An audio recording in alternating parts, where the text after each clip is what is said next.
예, 안녕하십니까. 산호입니다. 반갑습니다. 자, 제가 대명에너지는 상장 첫날에 분석해드리고, 그 다음에 또, 그 뒤에 다시 분석을 해드린 게 있습니다. 그래서 차트가 참 좋다. 이렇게 표현을 드렸는데요.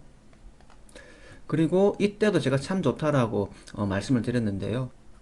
그 이유들은 앞전에 제 영상 보시면 다 나와 있습니다. 자, 그런데 그 내용을 잠깐 말씀드려보면, 25,000원에 공모될 것이 15,000원에 공모되면서 15,000원에 상속을 했죠. 상속을 했고, 그 다음에 두 달이 지나야지만 상속 기준가가 생기게 된다. 그 두 달 지난 자리가 여기였죠. 그리고 최저점이 되었고, 그 다음에 상승했습니다. 그리고 매물대에서 요렇게 거래량이 줄어들었죠. 보시면 앞쪽에는 거래량이 많은데 뒤쪽에는 거래량이 줄어들었죠. 물량이 장악이 다 되고 매집 다 된 것 같으면 뒤에는 거래량이 많이 나올 필요가 없습니다.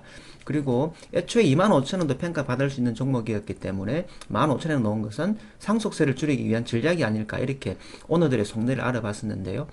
어제 분명히 상한가를 쳤습니다. 상한가를 쳤는데 그럼 오늘쯤 되면 파는 것을 고려해 봐야 되거든요. 큰 양봉 두 개는 원래 매도를 하는 게 원칙이긴 합니다. 큰 양봉 두 개. 근데 오늘 고점이 어제 상한가인 걸 비하면 12%밖에 오르지 않았습니다.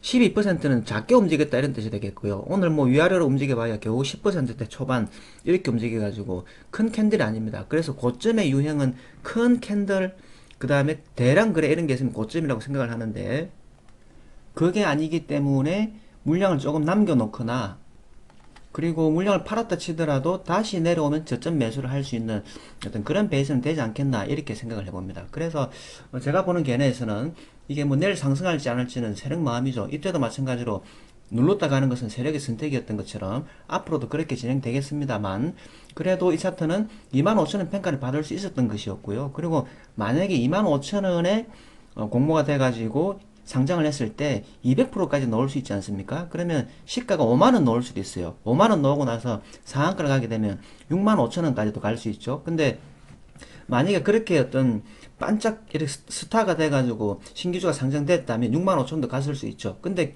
지금 자리는 겨우 2만 7천원이다. 이렇게 생각해보면 아직까지 고점이 오지 않았다라고도 생각할 수 있다, 이런 의미가 되겠죠.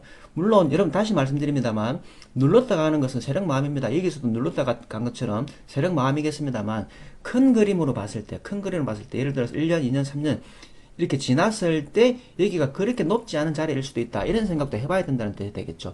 물론 밑에서 매수했다면 적절히 수익을 챙기고 물량을 조금 남겨놓거나 누르면 다시 사는 것도 전략이 필요하겠습니다만, 그렇다 하더라도 남겨놓을 만한 이유는 어느 정도 있었다, 이렇게 생각을 해보는 것이고요.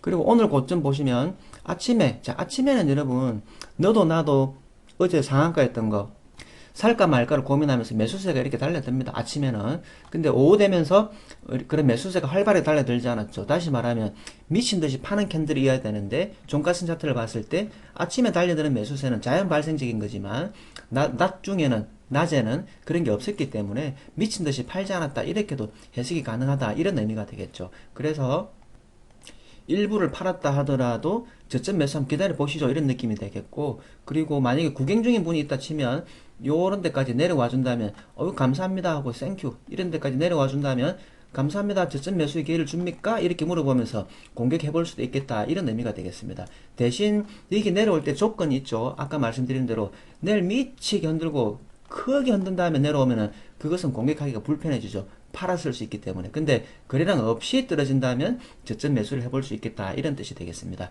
자, 그런데 중요한 것은 여러분, 진짜 중요한 것은 여기 있는 대명에너지 상장 첫날 캔들 하나로 분석한 차트 베이스, 요거 한번 잘 보시기 바랍니다. 요거 보시면 이 차트의 베이스를 이해할 수 있을 것이다, 이렇게 생각합니다. 그리고 덤으로 이것도 한번 보시면 그렇구나라고, 이 차트의 베이스가 어떻구나를 알 수 있을 겁니다. 그리고 이 차트는 보시다시피 지분율이 80%가 훨씬 넘습니다. 유통주소가 별로 없기 때문에 품절주로 들어갈 수도 있다, 이렇게 생각해보면 역시나 좋은 차트였다고 설명드린 것이 좋았네요라고 이렇게 설명드릴 수 있겠습니다.